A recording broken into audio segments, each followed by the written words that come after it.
this is my review of that time I got reincarnated as a slime.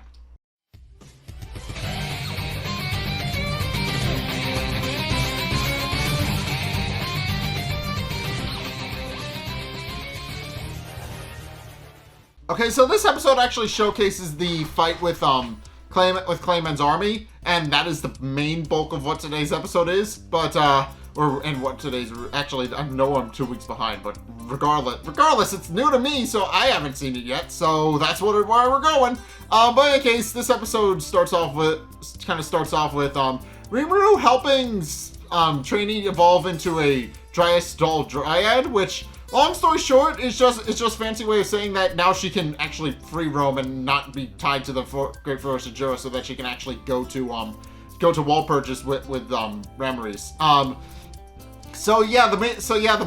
That's the main reason why she had to do that, because the dryads actually can't leave the native forest where they're born. So in order to do that, in order to kind of facilitate that, Rimuru helped her make a doll out of the wood of the dryas tree, which is where dryads come from. And then they carved it, and then he used a special technique spirit orb thing that trainee then inhabited, and then he put inside the doll, which caused it to come to life and take the exact form of trainee. So yeah, and Rimuru even explains that it's actually based on the same techniques he used to make Beretta. So it's very similar in that regard. But in any case, now that they're actually able to go, now she's actually able to accompany Rimuru to Walpurgis. Rimuru then prepares to go to Walpurgis himself, and this has been in the promotional material for basically the whole season of this. But Rimuru finally gets his new outfit that's been in the OPs and in the promotional material for this season. He finally gets that outfit in this episode, and long story short, it's Shuna who actually makes it for him. He's actually, he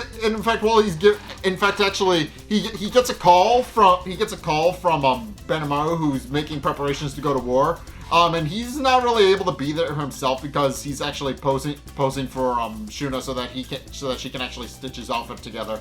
But long story short, it then proceeds to go into the actual war itself. And Benimaru's entire plan is to actually lure everybody into a trap by leading them all to Geld's old homeland, where the entire fight first began. And then proceed to lay a trap for them and actually take them all out. So it is a pretty smart plan. And Benimaru is very confident in the plan, pointing out that victory is actually pretty much assured. Which Rimuru then remarks is kind of cocky for him. But Benimaru remarks that Rimuru that has no real reason to worry, since we've established this, that several of the characters have actually gained new skills because of their connection to Rimuru. But apparently Benimaru's skill is that he's actually his skill is actually called Born Leader, which means that he can actually see he can actually analyze a person's forces and actually figure out who's the biggest threats. So and he can count the number of people who are there that might actually pose a significant challenge on one hand. So he's pretty confident that he'll be able to take them all out. Although there are a couple of high class leaders that they'll have to deal with at some point. So he does point that out. But then he points out that he actually has another idea that he wants to run by Rimuru, which is that since Clayman is going to be out of his castle and at Walpurgis, their idea is that they take the castle and raise it while he's gone. And Benimaru even has a plan for that, pointing out that Hakuryu and Sui will actually be going in and dealing with that. But believe it or not, it's actually Shuna who has many objections to this. She's not particularly happy with the fact that Benimaru is just kind of going to walk into Clayman's fortress, pointing out first and foremost that Clayman actually has mind control magic, and that they actually do need to worry about that. So she volunteers to go with. Long story short, she just volunteers to go to Clayman's castle and help, which Rimuru objects to, mainly because he has no idea what Shuna is actually capable of. Although we know she's not a fighter. We know she's not a fighter. Her main skills have not consisted of fighting. They mostly consisted of making clothes, cooking, and all the other domestic things that you would expect from someone like her. She's very much there to help Rimuru just keep the city running while he's gone. So, long story short, she has no fighting capabilities, but Shuna remarks that she's not really asking for Rimuru's permission since she's volunteering to go, and points out that it'll most likely be fine. And that she actually wants to, since as she points out, it was kind of Clayman's fault for her entire village being wiped out, and she would be kind of remiss if she actually didn't help. So eventually Rimuru concedes and decides that she can go on the grounds that they make keeping her safe their utmost priority. And Sui and Hakurou actually chime in as well, who Sui more so in person, kind of sort of, because using one of his skills, but Sui and Hakurou remark that it's actually going to be completely fine since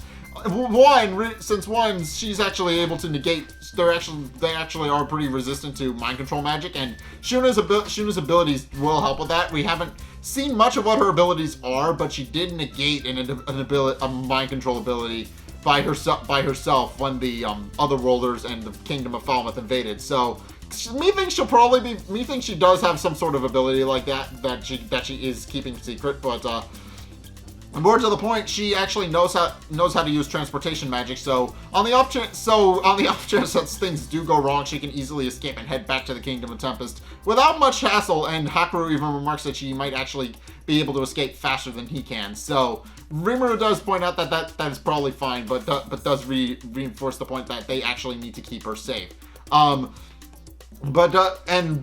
And Shuna is happy that Rimuru is letting her go, but then tells him to stay still since she still has to put the finishing touches on his outfit, which she does. So, at which point, we then proceed to go into the actual fight itself, with Benimaru meeting with the three Biscuiteers and he's kind of overlooking everything and making sure everything is going as according to plan, and it is.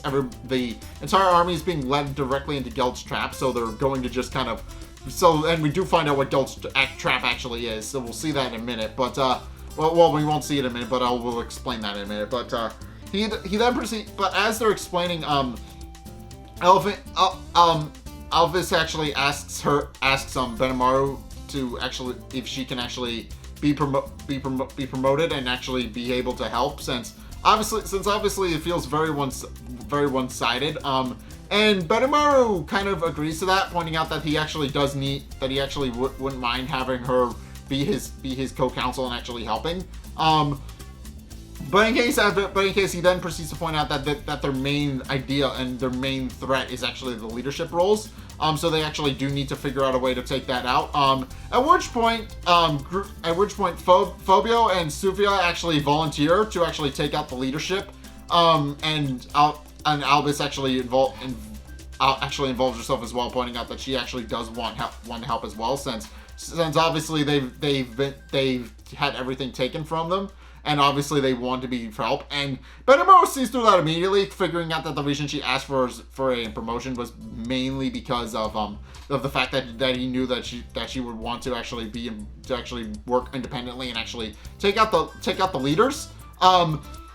But he does concede, pointing out that he was going to let them do that anyway. And then proceeds to point out that their main threat idea is to actually take out as many people as possible. But he also points out that they should only spare the people that refuse to fight them. And when Alphys expresses her confusion as to why that is, Benimaru merely points out that they actually will be taking them as prisoner and actually turning them into laborers, so that they can actually rebuild the capital and actually rebuild their kingdom of Eurazania.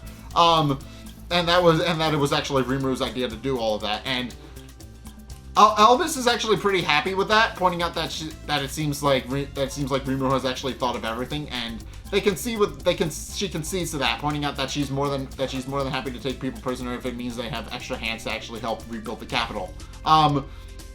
At which point then it becomes clear that the group is actually being led into a trap. And now that they're actually in the spot where the trap is actually supposed to be, Benimaru then gives the go-ahead to Geld, who proceeds to come out with all of his fellow orcs, and they just do a big ground stomp thing that causes an entire pitfall for the entire army to fall into.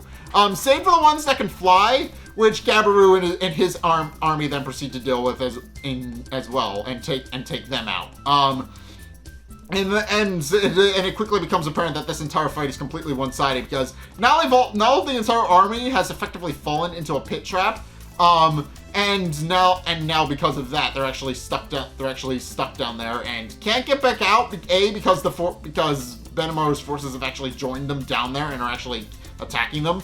But B, even if they want to, the orcs are keeping them inside the pit so that they can't actually crawl out and escape. So yeah, it quickly becomes apparent that it is indeed entirely one-sided. At which point Sophia, Phobio, and Alvis all get ready to go off and deal with the leadership roles. Sophia is in particular heading for the leader of the the leader of the Dragon Faithful. And they go off to go deal with that. And Gabiru and his men actually join her, pointing out that mainly because there's no flying enemies left and they really have no use other than that, so they just kind of follow her and decide to stick close as per Benimaru's orders. So Sophia allows them to join in, pointing out that she could use the help. Meanwhile, Hermes and Midray, they're actually staying on a cliff, and Hermes is using his, I think, Dragon Eyes, I think is the name of the skill, but he uses the skill to actually spy it, and points out that is a little surprised it's this completely one-sided. So he does point out to Midray that it feels like this was a completely one-sided victory, which Midray becomes upset by, pointing out that it's just a point that Clayman's forces are just that weak. But Hermes corrects him, pointing out that it's actually the exact opposite, and that the army actually had a really good strategy going in, and that they actually did need to just come up with a better strategy next time. But Midray points out that regardless, it's a little upsetting to him that they fell that quickly. But they don't really have much more time to converse on that, because right at that exact moment, Sophia and Gabiru with a bunch of dragon newts just come flying in, and they realize they have company and need to actually deal with said company. Meanwhile, Phobio is actually racing through the woods, and two of the people who are actually there are Tyr and Footman. For whatever reason, Laplace isn't there. I'm not entirely sure why, but Tyr and Footman are in the general vicinity of the battle, and Phobio eventually stakes them out, sniffs them out, and tracks them down, and prepares to actually take them out, mainly because he's pissed off at what they did to him. If you guys don't remember, they actually made him a vessel for Charybdis, and he goes in to actually fight them, and greets them with animosity, pointing out that they kind of tricked him. And he's also a little bit honored that they actually remember him, since they point out he was the guy that wound up being so helpful to him earlier on. And he does remark that he's happy that they've actually remember him, which means it will actually make it a lot less weird when he actually goes to try and kill them. But it's clear that they actually just do not care for him, and they're actually just kind of being a little bit condescending and doing their whole clown troop thing, where they're just kind of making fun of him while very passive aggressively, which kind of pisses Phobia off, and he eventually does go in to attack them.